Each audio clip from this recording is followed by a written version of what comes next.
একটা বিশ্ব বাটপার ইউনূস ৬,০০০ টাকা বেতনের চাকরি করত, সারা বিশ্বব্যাপী এত সম্পদ বানালো কিভাবে? কেন আমার অবাক লাগে, কেউ চিন্তা করতে পারলো না, জিজ্ঞেস করতে পারে না? গ্রামীণ ব্যাংকের আইন আছে ৬০ বছরের বেশি থাকতে পারবে না, ৭০ বছর হয়ে গেছে তার এমডি থাকতে হবে, কারণ এমডি না হলে তো পয়সা কামাতে পারবে না। গ্রামীণ ব্যাংকের জায়গা দখল করে বসে আছে, বিল্ডিং এর ফ্লোর দখল করে বসে আছে, আর গ্রামীণ ব্যাংক নিয়ে মাতুব্বরি করে। সে গ্রামীণ ব্যাংকের কে? সে তো ৬,০০০ টাকা বেতনের কর্মচারী। সমস্ত টাকা অর্থ আত্মসাৎ করে এরপরে সারা বিশ্বকে বোকা বানিয়ে ক্ষমতা এসে দেশ বিক্রি করে দেশকে সর্বনাশ করে আজকে বিদায় নিয়েছে। তারপর মানুষ বিদায় দিয়েছে। কোথায় বাংলাদেশ আমি নিয়ে গেছিলাম একটা উন্নয়নশীল দেশ হিসেবে, আজকে সেই দেশটাকে ধ্বংস।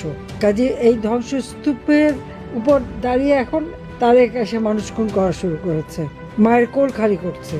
এদের বিচার একদিন আমি করবো, ইনশাআল্লাহ বিচার হবে, এটা আমি অন্তত দ্ব্যর্থহীনভাবে বলতে পারি। এটা আল্লাহর উপরে ভরসা, আর দেশের জনগণই আমার শক্তি, জনগণের দোয়া। এই শক্তি নিয়ে আমি বাপ মা ভাই সব হারিয়ে দেশের কাজ করেছি।